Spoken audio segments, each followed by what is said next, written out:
Well, it's a good morning from the Sydney DNA team, and it's a good afternoon to TedH over there in San Francisco, just near Santa Clara. It's 8:50 in the morning over here on Friday. It's, I'm guessing, 2:50 over there for you, Ted. That's correct, Pete. Thanks So for having you've me got on. no, it's a pleasure, Ted. Thank you for coming on again. And how long is it for you to watch Thursday night football?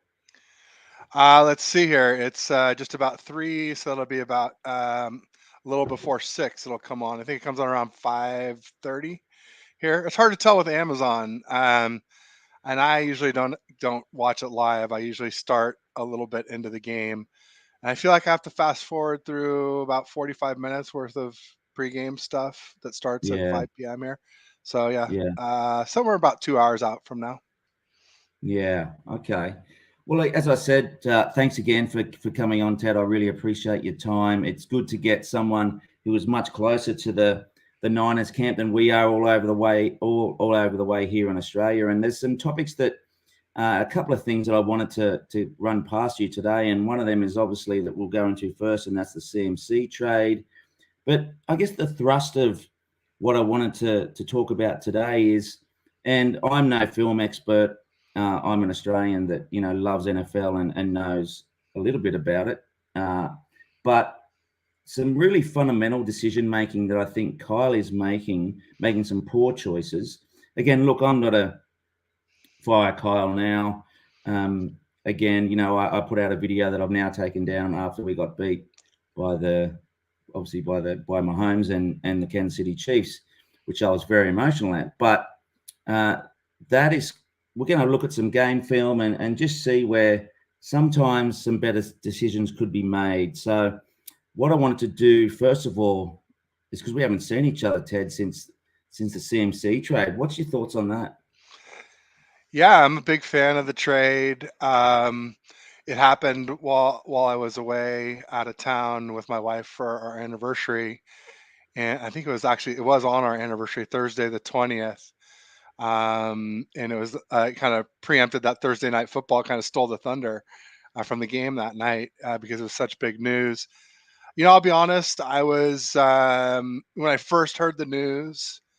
And when I heard what we gave up, I was a little bit against it. I was a little bit like, oh, we overpaid for a guy who's had some injury issues and whatnot. But the more I thought about it, and the more I realized that we still have a ton of picks left. After giving up, it was a second, third, and fourth here in the next draft in 2023, and a fifth in the 2024 draft. That's the one that really gets me, is the fifth, because Mm, that's when we always seem to strike gold. But maybe we'll get another one back by then. Anyway, the more I thought about it, the more I like it. I mean, for starters, we've got Debo, who's a wide back, right? And I think CMC is kind of a run receiver. mm. He's so, and Juice is kind of like a full end, and Yeah, full and end. Kittle is like a tight tackle. So Yeah. so we got a lot of versatility on this team now, and especially like I said with Debo and Christian McCaffrey, who can switch spots, and it just makes it all the much easier for Kyle to get one of those guys lined up on a linebacker, or like Kittle on a corner who can maybe cover him, but maybe can't stand a chance if Kittle's blocking the guy on the run game. Or it just makes mismatches much easier to scheme up, especially against base defenses. So, and then obviously, if Debo were to get injured, which we're looking square in the face of this week with this hamstring pull, then it starts to look really, really good. So I've Mm. seen a lot of people that are against it. One of my good buddies, who I go to season tickets and takes me to a lot of the games I make it to, is very against it. I've seen Grant Cohn is very against it. And I disagree with both of them, especially now. I'm really, and especially after seeing what he did against Kansas City with so little preparation.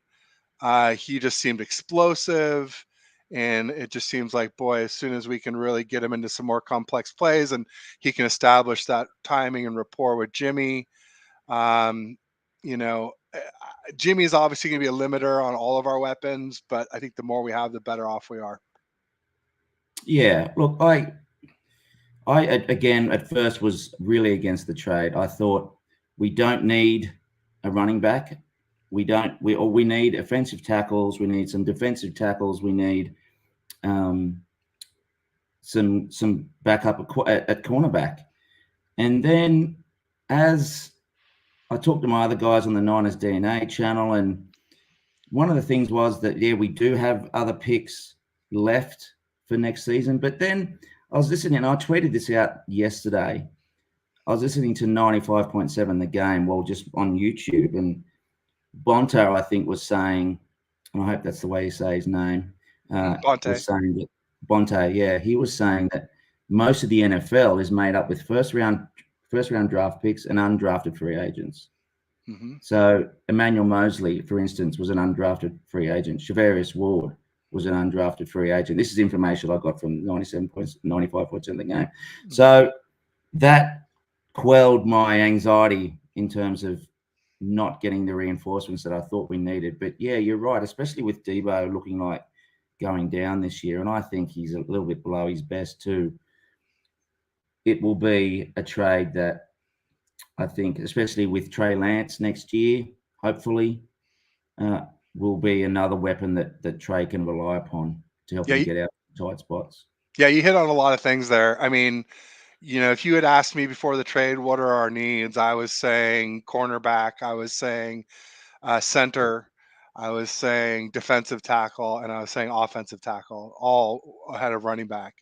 But like we're kind of saying, CMC isn't just a running back. He's got that receiving ability, great hands, and ability to run routes. Maybe better than any other running back. So that's pretty cool for sure. And then I forgot the other part I was going to say, so I'll just be quiet and let you keep going here. So okay, well, so we're pretty on board with, and look, I guess we'll get to a little bit of a chat about the Niners and the Rams this weekend, but preempting that, he's going to come in very handy on Sunday, I think.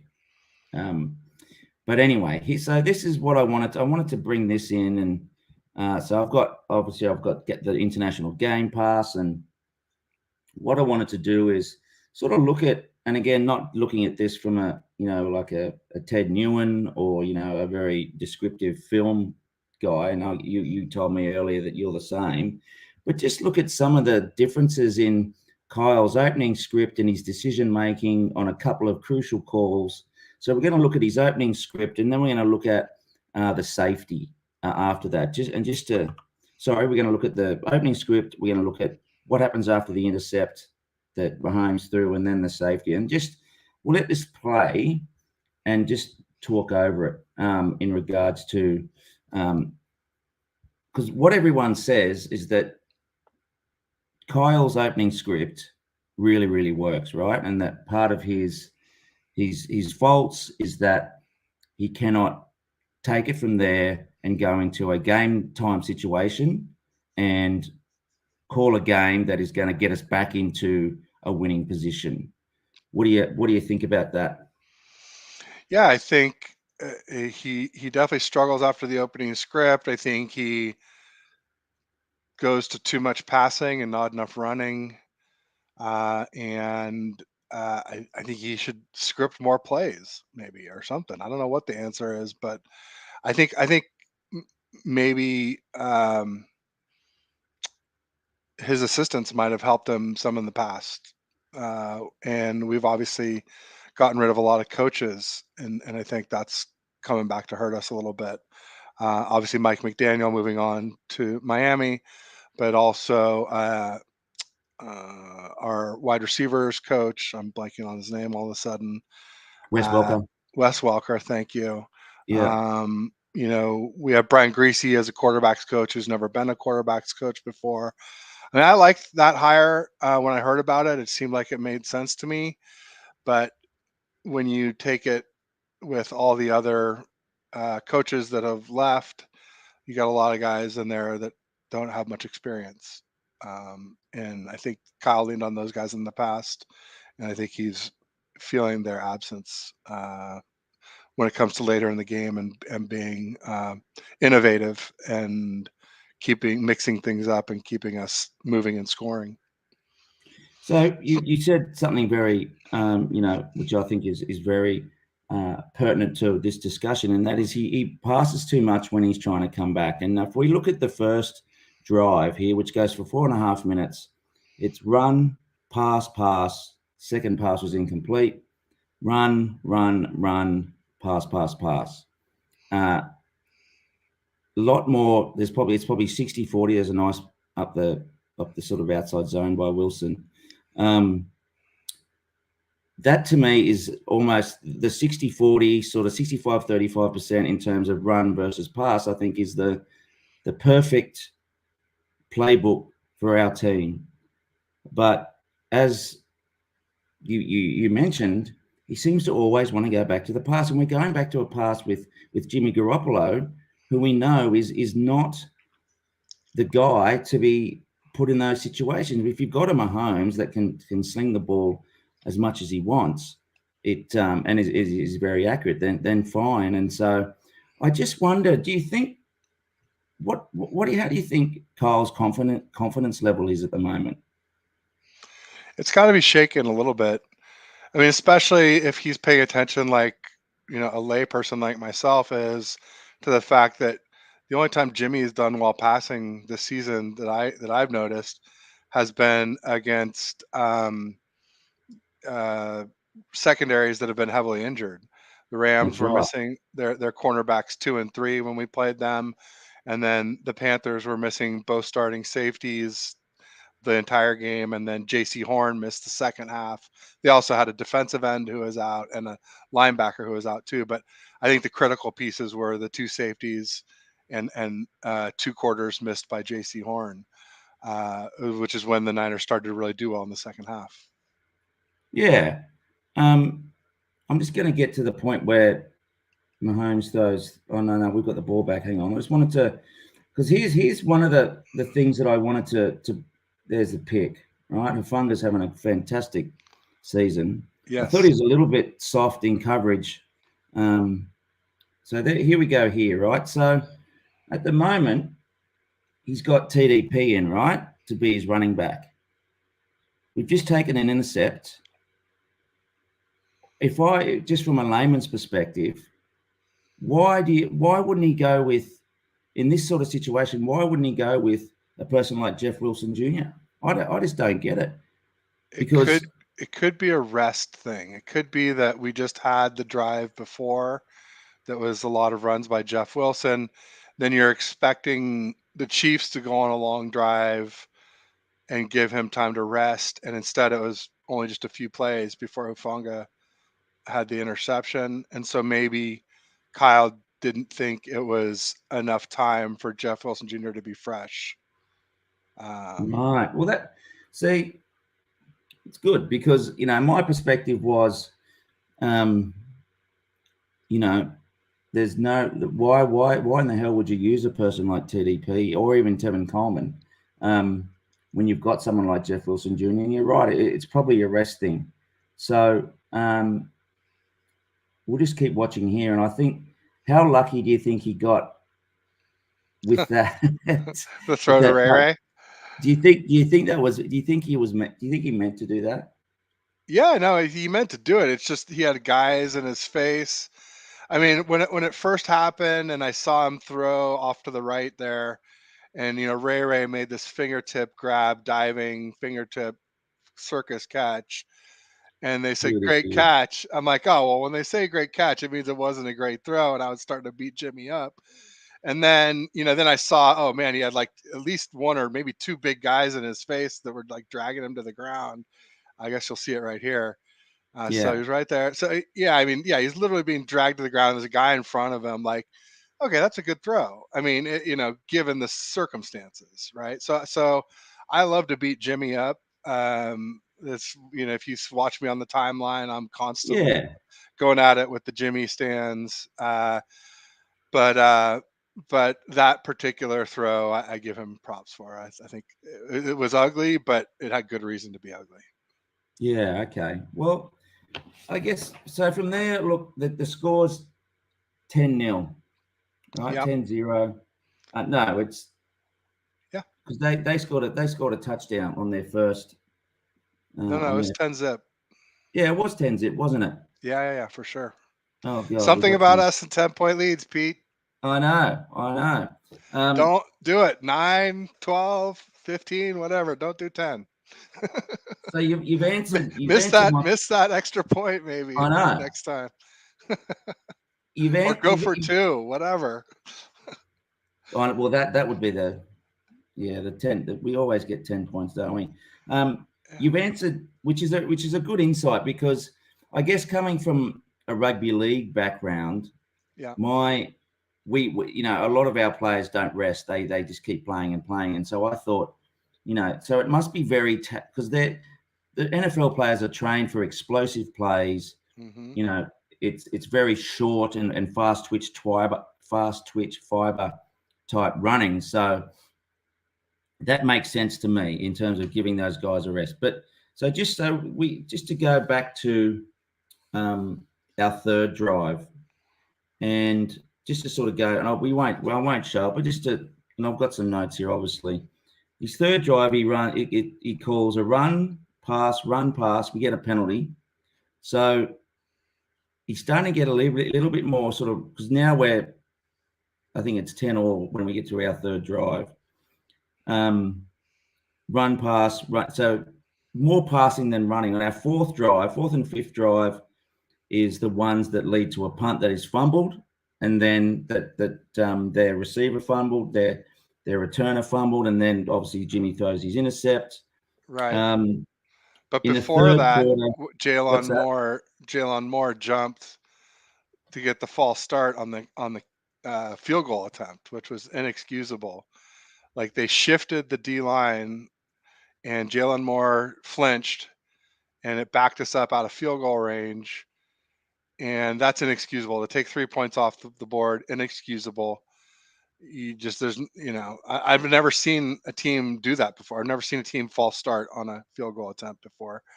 And then at least not that way. And then then we punt it, and Wisnowski gets the nice knuckler, and the returner muffs it. We recover. Then you're starting to think, oh well, this is even better.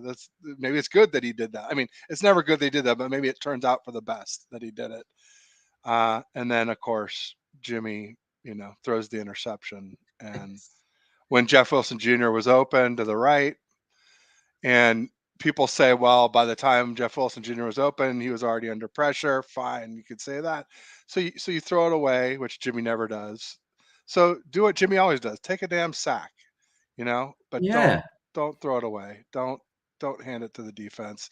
When we could have gone in with the 16-14 lead at the half, and instead it was what was it, 21-13, right at the half? 21-13. Yeah, And that's inexcusable.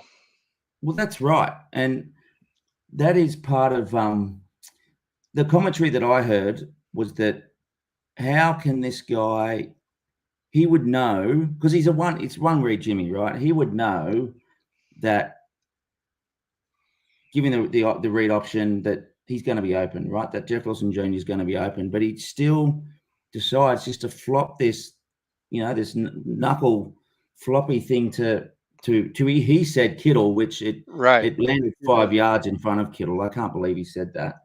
Yeah, because it looked like it was to Ray. Yeah. But Ray didn't even jump for it, which is also, I wouldn't say inexcusable, but bad for sure. Well, he didn't know it was. I don't think he knew it was coming. Yeah, I think that's probably explains it. Yeah, that he figured, hey, I'm covered. Like only an idiot would throw it to me right now. A meatball like Subway Jimmy. Subway Jimmy. And then so let's go back and think about. So then we get to the third quarter, right? Right. We have drive 6 and 7, and at the end of that third quarter, we've still got a sniff, and remember that time. So When it Kittle was got the TD. Kittle got the TD, right, and then we kick off, and Bosa comes alive.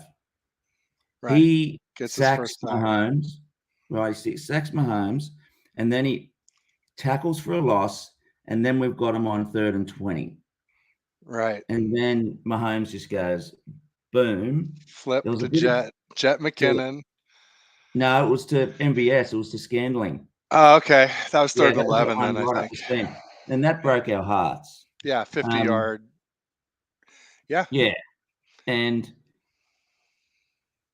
I guess the next drive I wanted to look at is the 8th drive, where Right. I think, and I know the time code. So let me just go to the time code on this. It was 59, and I'll just 59, 21. Here we are. Let me bring this back into play. And I guess another thing was this is the safety. So why do we show why? This is where I think the most common sense decisions for me here again would be, don't put CMC in, put Jeff Wilson in. I don't think this was a rest situation. Let's just have a look at what unfolds here.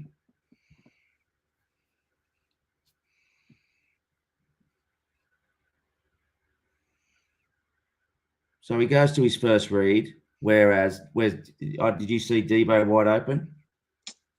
I missed that. So Debo's wide open on the right-hand side. So we get Robert, and I forget the name of the. We get a penalty which takes us to the 10. Now, just stopping here. This is when he brings CMC in, from a common sense perspective, and just hands it off. Why do you think he went to CMC here? What? I don't get why. I get the perspective of, he's an explosive player. What's your thoughts on this particular play here? It may have just come down to Kyle wanted to run a certain play, and he knew that CMC knew that play. And so it's not so much like, oh, I think CMC is better than Jeff Wilson Jr. for this play. It's just like he knows it, and there are other plays that I want to call later that he doesn't know, and so let's get him in now and when I know he can handle, maybe, type of thing. That might be it. I don't know. Yeah, to me, it smacks of, again, I think his confidence is down. I think he feels the pressure and thinks, oh, look, I'll just get CMC in there because he's explosive. He might get some. And obviously, there was our left and right tackles weren't playing well that day. I think McGlinchey has finally seen. I think even Joe Staley called out McGlinchey this week. Did you hear that? Did you see that? He may have. I think they're both still. I think they're both injured ultimately. I think Yeah, that's right. McGlinchey has a strained calf, and Trent Williams, I don't think, is fully healed his high ankle sprain. That's a 4 to 6 week injury, and this was week 4, if I'm mistaken. Yeah, If that's I'm not right. mistaken. So, I mean, it might have been healed, but it didn't look like it.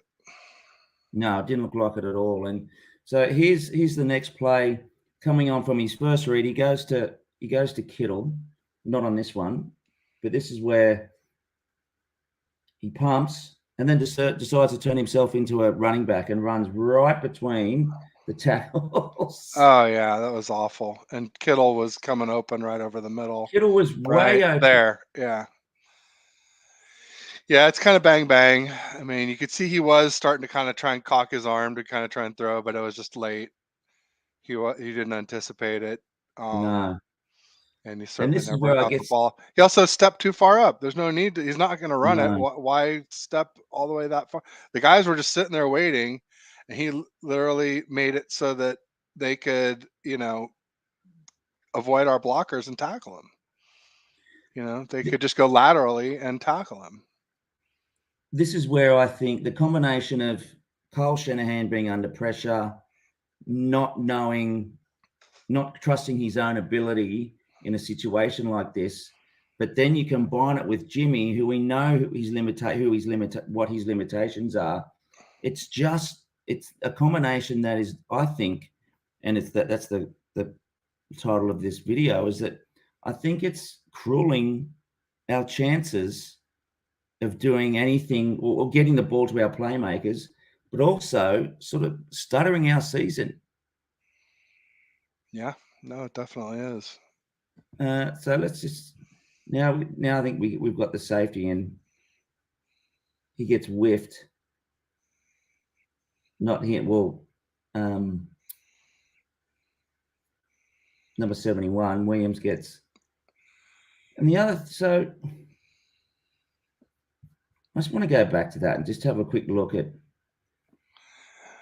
Well, it's frustrating. It's frustrating because when Jimmy should have gone side to side, he ran forward into the tackler. Then there, where he should have stepped up, and it would have made it tough for the tackler to turn the corner after turning the corner on Trent Williams, he ran sideways, which made it easy for him to be caught instead of stepping up, which would have bought him at least a little more time to maybe unload. Well, what I don't see, you've got Kittle lined up here, right? We've got an unmarked. It's almost like, would that be the nickel? I don't know. I don't know the verbiage that well. Yeah, but I thought Juszczyk would take him. And it just seems that, I mean, obviously Kittle wanted to get, his assignment was to get the ball on this, I think. But just to see what happens on these blocking assignments. Juszczyk. It was, and there's just a whole lot of things going wrong there. Yeah, I mean, not only did Jimmy allow Frank Clark, number 55, to catch him from behind by running sideways, he also brought that number 56 into the play too. Yeah. So yeah, just terrible pocket awareness by Jimmy, which is nothing new, nothing surprising. No, it's not. And one thing I liked what you tweeted during the week was what RG3 was saying. And again, you know, I'm not, and I'm assuming you're not either, Ted, in terms of, you know, bashing. You know, you're a Shanna fan. I don't want to bash Jimmy too much, but I really think there are some fundamental, and we know that there's fundamental issues, but why? Number one, a lot of the beat reporters don't want to seem to go there. Grant's the only one, but I don't understand why not too many. I know that 95.7 talk about it a bit. Why aren't more? Are people aware of this? What's your thoughts?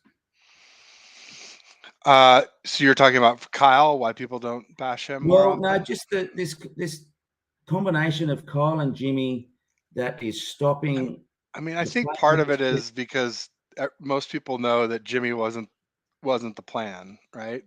Yeah. He was the backup plan, and so it's you could say that, I don't know, even though I think there are some backup QBs that would have been better, like if we had somehow gotten Marcus Mariota, but I don't know that he was willing to be a backup, right? I mean, he knew going to Atlanta that he was going to be the starter there.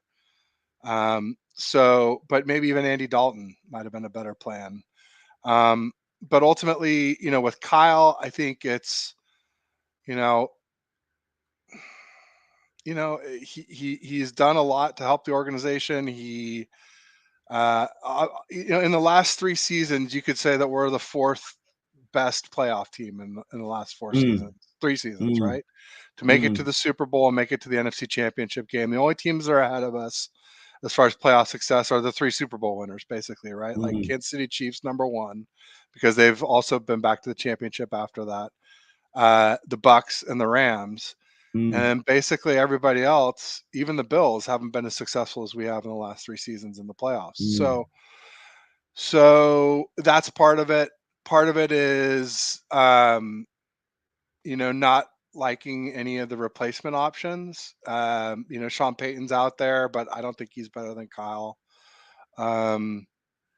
then you look at somebody like, well, I mean, the other option would be to promote D'Amico Ryans and then find Yeah, someone else to be the offensive coordinator. yeah, I don't think that's a terrible idea, but look at how the defenses looked the last 2 weeks, and part of that is injuries for sure, and part of that yeah, is guys who were back who shouldn't really have been back. They're still injured, but not so injured that they had to sit, but you know, definitely not 100%. Like Mooney mm, Ward with his growing, and Nick Bosa with his growing, and um, obviously Dre Greenlaw um, has been pretty dinged up, and he missed the whole second half against the Chiefs, and who knows if he was even any good in the first half when he was in, because of that pulled calf strain that he has. And then obviously Jimmy Ward, playing with one hand, and he's bound to be rusty after this is his first game of the season in week 8. mm, So or was it week 7? I guess it was week 7, 4-3, 3-4. yeah, So yeah, ultimately, I think that's what it is. And then people look at like options like Bieniemy or Ken Dorsey from the Bills, their offensive coordinator. Those are options of replacing for head coach. But a lot of OCs that leave top quarterbacks don't end up so awesome in their next head coaching career. Uh, Obviously, Brian Dable is looking pretty damn good for the Giants, but fantastic. yeah, but that's not like the norm, I would say. I wouldn't say you could count on that from a Ken Dorsey. I like Ken Dorsey, but I just don't know, how good he is at picking defensive people. And I still think D'Amico will get hired as a head coach next Mm, season. mm, Um, Obviously not if things continue the way they've been recently, but I don't expect that to happen. I think our defense will get healthier and get better, especially if we could maybe trade for a defensive tackle and or a cornerback or sign somebody. I'd love to sign Ndamukong Suh if he wasn't a character risk, but he is, yeah. and we won't do that. So, There's a couple of things I want to comment on there, Ted, and one of them in terms of the backup quarterback. hmm I don't know if Tyler Huntley would have liked to have left. would have loved that, Yeah, especially because even if like even if you want to say Jimmy's as good as him, which I don't think he probably is, but just let's say they are just as good as one another. Tyler Huntley is a scheme fit for the same plays that we call for Lance. So it's like when Lance goes down, you don't have to just scrap everything we worked on all summer and try and start from scratch on something. I mean, it's not brand new because we did it last year with Jimmy, but mm, it's closer to brand new than certainly the scheme that we had drawn up for Lance and practiced all summer. So yeah, I would love like a Tyler Huntley. I was already mm, mentioning Mariota was another yeah, one. Um, Even maybe somebody like a Gardner Minshew. He's not yeah. mobile, but he's more mobile than Jimmy. You That's know, right. And he's so bigger. yeah, Like he can take it well because Jimmy's been getting hit. a There's lot, no doubting Jimmy's toughness, right? no doubt about that. Especially after And playing last year with 2 injuries. I'll give him credit for that. yeah, There's a lot to like about him. I mean, he stands tough in the pocket. He's got the quick release. He's good at handing off. He's great at sneaking. There's some things he's really good at. I'd say he's a pretty good leader.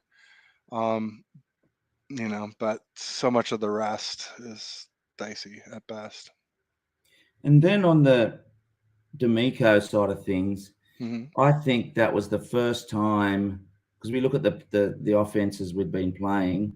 That was an A class. That's first class offense, and I think that was the first time that D'Amico and our defensive. It was like a perfect storm of misery in terms of it being D'Amico's first go at playing that offense, and a lot of our team being banged up as a Especially the ones who were banged up. There's like, their number one offense, true, but then it's also like the strength of their offense is their interior offensive line, and like mm, the weakness on our defense right now is defensive tackle, and now apparently linebacker with Aziz out and Dre, you know, yeah, dinged up, and quite frankly, Fred Warner hasn't been playing well. So let's be honest about that too, and I he think some hasn't. of that comes back to the defensive tackles when when they're posting all the stuff about the Niners D being number one, I was kind of like, hey, guess what? With Armstead and Kinlaw, it's probably going to slip. And I had people tell me, oh, no, no, we're just fine. And Givens and Ridgeway, we won't miss a beat. And I'm just like, Mm, dude, yeah, right. And mm, like, and linebackers the strength of our team. Why would you want to make that stronger? And I'm like, well, defensive tackles keep their linebackers clean, good ones, that's right. and they allow Fred and those other guys to make plays. And Mm, so um, yeah, so I mean, I think, and then also like the Chiefs D is not very good, but the strength of that D is the Chris Jones. He's one of the best players in the mm, NFL. I think he's maybe better than Aaron Donald right now. yeah. And you got him against Brendel, and it didn't turn out to be that big of a deal because our guards are so good. Mm, But that was one that I foresaw as being an issue. I saw both mm, the interiors being an issue for our lack of defensive tackles and our mm, lack of a top center. I thought would hurt us. Turned out it was mm, the fact that our offensive tackles were both injured. That mm. really was our weak spot on the offensive line. But I think those two will both improve. I think McGlinchey has showed himself to be pretty solid this year. In fact, I saw a stat today where we were ranked the number 5 offensive line for pass blocking somewhere. Yeah. I can look it up, but Jimmy has had more time this year, it seems, in certain mhm, situations. yeah. Uh, who is out there as a center replacement? That seems to be a massive Well, need I for mean, us. JC Tretter's still out there, Right, the ex Browns, but he can't practice because of his knees. He has a right. patellar tendon issue, and that's what um, Richburg had. He tore his patellar Mm, tendon, and that ended his career. And it's a brutal injury for guys that are in the squat all that in a 3-point stance all day long. mm, Any O lineman, other centers, yeah, I mean, oh, that was another thing I want to talk about with Christian McCaffrey. I started talking, I said I forgot what I was going to talk about. That was it. Like, it's like I was saying, hey, I wanted center, I wanted tackle, I wanted D tackle, I wanted cornerbacks, but there might not have been many of those available, right? Is the other yeah. thing too, is at that time, that we wanted to make the trade, uh, you know, Christian McCaffrey is available, and maybe there weren't great options at those other positions. Mm, The other thing too is like people talk about it like it's a rental, like oh, the Niners went all in getting Christian McCaffrey, but we got him under contract till 2025. that's right. So it's not. I mean, this is something that's going to benefit Lance too, and I mean, assuming that he can stay healthy and productive for several Mm, years, which is a big assumption for a running back. But mm, if anybody can, I think it'd be someone like CMC. He seems the good news about all his injuries is that none of them have been serious, what I'll call yeah, yeah, serious. soft No, issues. no bad breaks, no Mm, ACLs, no Achilles, no patellar tendon, like we were just talking about. Also, the one that McGlinchey had is could be a career ender. A lot of times that quad tear that now Jamal Adams just had to. So nothing like that. That where it's like bad and keeps you out for like a year, and likely when you come back you've compensated for it. So then something else nearby goes wrong because you overcompensated for that one.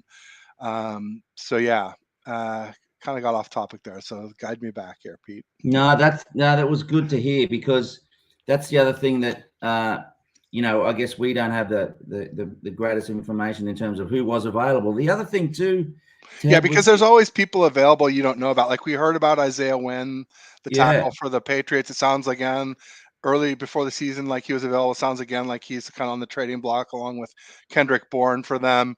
But the best teams, smartest teams, you don't know who's available because once people know they're available, they're devalued, yeah, and once people feel like you have to trade them, then they're going to try and lowball you for them. Whereas if nobody else knows about it in public, then they're saying, hey, no, we've got other teams that want this guy, and they can get bidding wars going for him that way. yeah, and that was what we were afraid of because I would have hated imagine CMC on the Rams, right? And we're playing them this weekend. Yeah, no, and they wanted him. They wanted him badly. Most of their honest fans will tell you that they wanted him. And in fact, it sounds like they're trying to maybe get Kamara. Yep, yep, So yeah, that's another reason why I like the trade, is just to block the Rams, if nothing else, to keep them having to play them twice a year. But yeah, I think at first I didn't think that was a good enough reason, but now there's plenty of others for Oh, sure. Yeah. why to like this trade. So So speaking of the Rams, that's mhm, our game this weekend.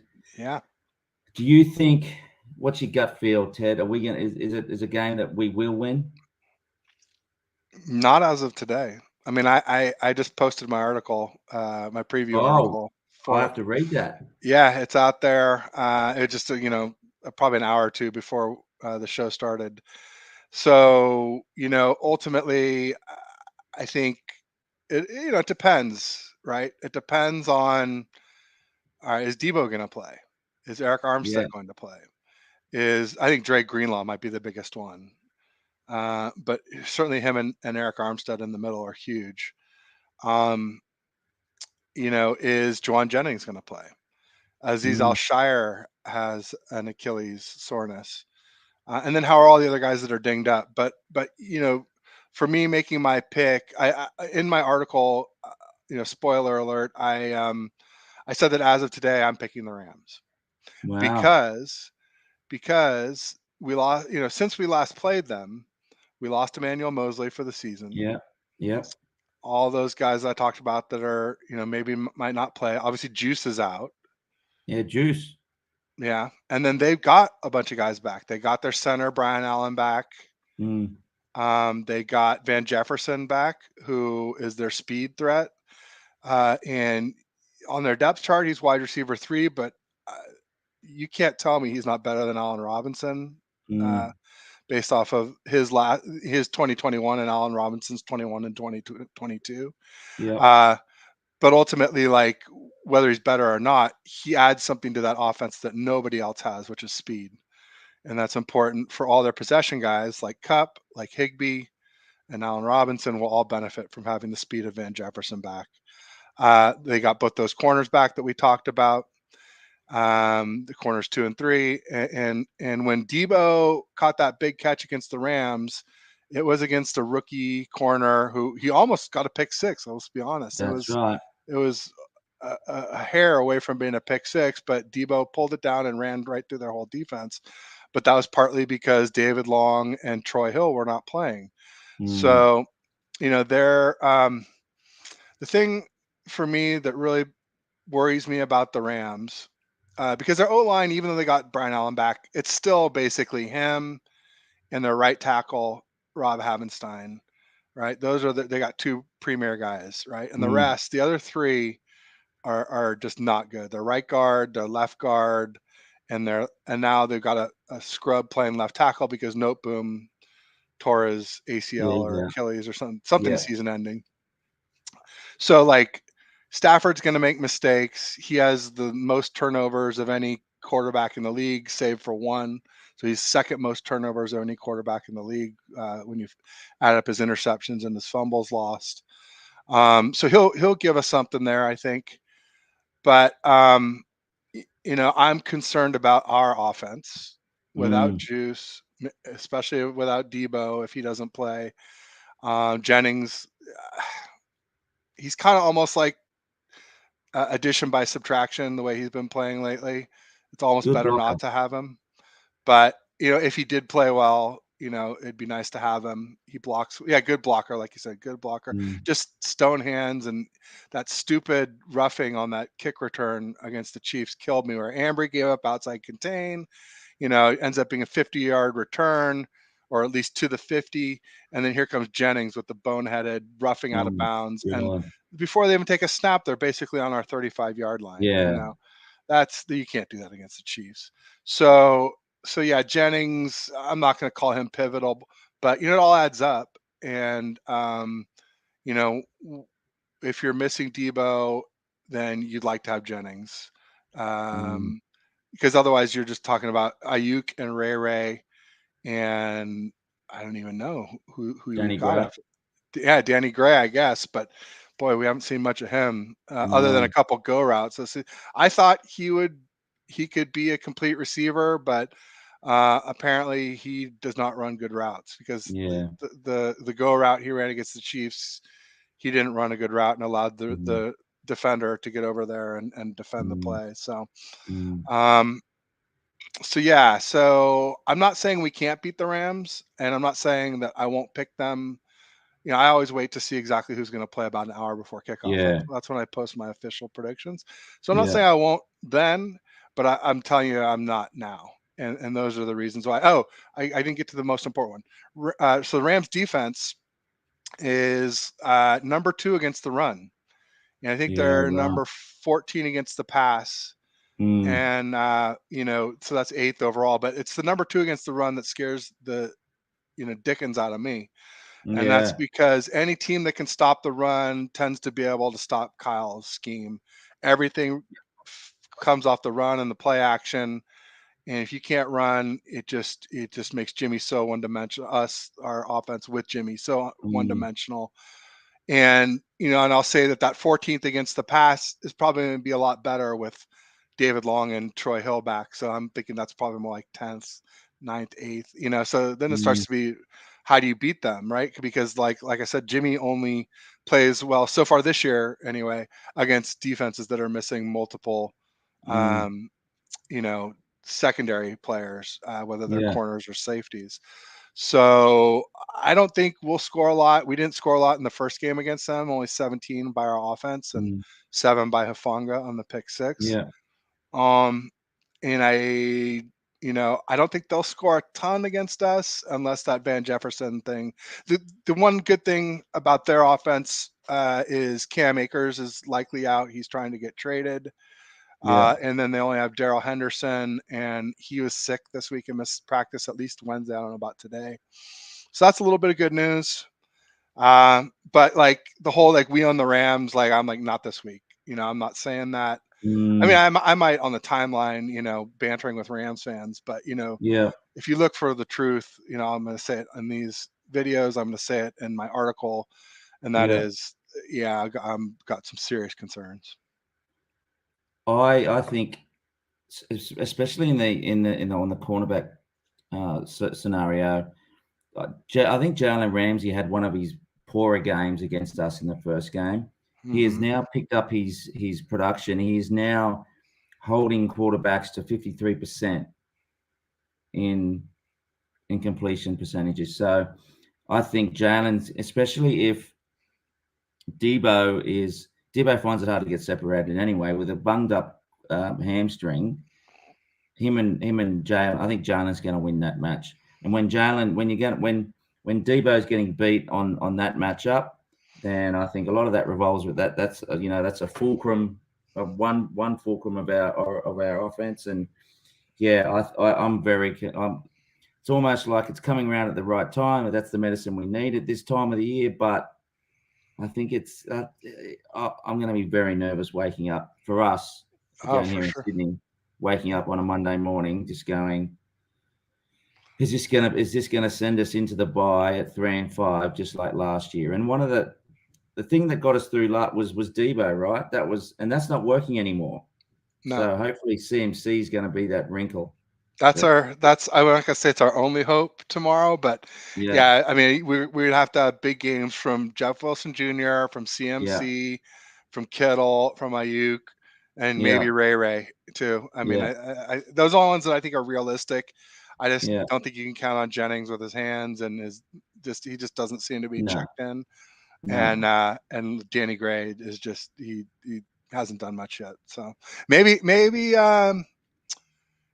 Dwelly or Tyler Croft too might might Yeah, might show up. Because Tyler Croft is finally healthy, and he's our closest thing to Kittle. I mean, not even close, but he's the closest yeah, because Dwelly's got the hands and Warner can block, but neither of those two can do the other. They're really just half tight ends, in my opinion. And Croft, clearly is not the receiving threat that Kittle is, and probably not the blocking threat that Warner is, but at least he can do both reasonably well. And so maybe we'll see some two tight end sets with and then I don't know. They were saying Dwelly might take Juice's place in the backfield. That was my next question. Yeah, I don't know. I think it'd be too much of a tell if put Warner in for blocking plays and Dwelly in for pass plays. So Yeah, it'll probably just be Dwelly and you suffer on your blocking. That's probably what it'll be. because we don't have a backup fullback. No, although I guess the guy we've had on our practice squad forever is still available. From I think he was from Fresno State. Yeah, I know who I'm you're talking about. blanking on his name. The other Let me. one, the other one that I was kind of hoping for, you know, this is probably more just fanboy than realistic, but Jason Poe, has got good hands and Well, there obviously you can go. block the hell out of people. I think 300 is too heavy for a fullback. I think you'd need him down by 260, 270, but never know. I mean, Ricard does it for the Ravens, man, and he's like pretty damn close to 3 bills. So um, Very good. that I'm just trying to. maybe we'll see some Jason Poe. That would make me so happy to see him because I've been I'm kind of just rooting trying to for find him. this Niners backup fullback. Uh, I've got it. His name's on the top of my tongue, and I've got to get fullback. It is. Well, they don't even tell us. Because he's off the roster. He's Oh, he's true. he's Yeah, he's yeah, available, but we would have to sign him at least to the practice squad. yeah. Hokett, Anyway, Josh Hokett. Josh, that's him. There you Yep. go. All right. Well, I'm with you. I'm going to put that article in the not in the chat, but in the description. In the on the YouTube descriptor. Look, again, it's been a pleasure talking to you, Ted. Really appreciate your insights. Love, that first one on TDP coming in. Didn't realize that it could have been a rest thing, but again, And it may yeah, not have been. That was just my idea. yeah. If you don't ever feel like if I say something like you can't just say, "Oh, that's bullshit," Oh So no, but look, yeah, I won't promise. Yeah, promise you that won't be. I'm not au fait as much as I could be. Well, it's the fact that it's such an explosive game, and my default, my prism is more from a rugby league, whereas well, the forwards just keep on playing, they keep on playing, they keep on playing, and so my immediate default was, why the hell would you put him in when you've got more experienced players? But because from my perspective, from a head coach, Kyle Shanahan, it's like that would never ever happen if from a common sense point of view. So it's just something, because I like to get my eyes out. I don't. Sometimes I can have blinkers on when I get on a decision about a player or a coach. So, but yeah, don't. I'll call you, mate. If I'll call you on something if I think. But you make too much common sense, Ted. That's why I like having you on. damn it. Sorry about that. Right. Well, look. I hope we beat the Rams. I'm really nervous. Look, I think you go either way.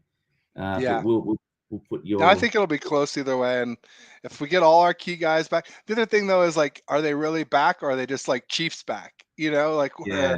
where it's like they shouldn't have been playing anyway. I mean, there's a part of me that just wishes we had rested all those guys, punted the Chiefs game. Then it's like you don't feel so bad about losing because it's not like, people were starting to think we were actually healthy for that game. And Yeah. it's like if you knew we were resting everybody and we lose, it's like no big deal. And then that way we have a good Mm, chance of beating the Rams. Now we may have, you know, push their injuries forward another week and risk now losing the Rams too, which is a shame. But I know you can't really do that. It's most coaches aren't going to punt a game, but if there was no. ever one, that would, in hindsight anyway, I can say it. I wasn't saying that before, but I also didn't realize how banged up some of these guys were that Mm. supposedly were ready to play. And I realistically do not think they'll play Debo. I think that he will not play.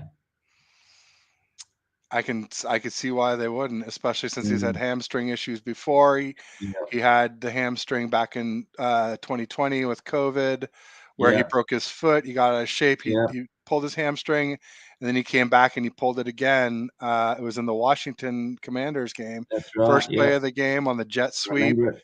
Yeah, untouched, and I was like, oh, there goes our season. Damn. yeah, and that was So, it. yeah. All right, mate. Well, listen, you have a phenomenal Thursday night watching some football. Well, I'm going to tune in very soon to watch the Ravens probably beat the Bucks. They're That's another awfully big banged up thing. too. Yeah. Do you think there's an ever Oh, chance of Brady coming to us? absolutely. I hope so. I really do. Absolutely. Yeah, no, I mean, I think he tried to get out of there. He tried to retire. And I think that was just a way to try and get out of there. And they basically wouldn't made it clear that they weren't going to let him go.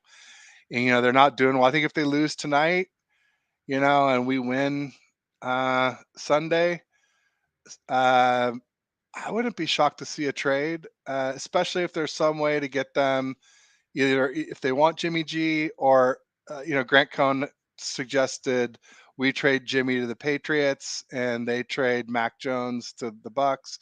The Bucks trade Brady to us, or Jimmy and some compensation. We still have some draft picks, nothing Yeah. high, but I don't want to give anything substantial for a guy who's probably just a rental till the end of the season. But Yeah. man, I mean, I'm kind of in the anybody but Jimmy boat at this point. Yeah. Same. Whether it's Kirk Cousins, which is not going to happen because they're winning, Yeah. but and I would say Aaron Rodgers, but his dead cap I think makes him untradeable for the Packers.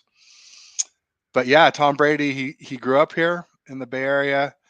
Um, you know, we all know he's been wanting to come back and play. Mm. It's just a matter of are the Bucks going to be willing to let him go, and can we come up with the right compensation that doesn't hobble us, for next year? And maybe he can help Lance next year too. I don't know. I would love it. I'm not, and I Well, hate Brady. I hate Brady, but I love the Niners. So if it yeah. helps the Niners, I will put my personal distaste for Brady aside. But I have no doubts that he'd be better than Jimmy G. None, I second that. not even for They've a split got the second. Bucks have got Kyle Trask out of Yeah, Florida State the year before that. And I don't. Florida, but yeah, Yeah, Florida. Sorry. Yeah, he didn't seem like he was getting talked about. As a possible for us. So anyway, no, he's no good.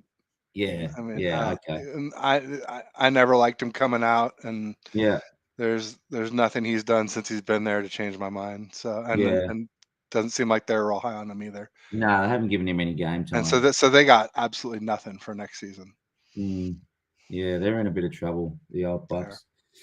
All right, Ted. Well, again, mate, again, thank you very much for your time. I'll see you very soon, and go Niners, huh? All right, go Niners. Thanks, Pete. Appreciate you having me on. No Always. worries, Ted. See you soon.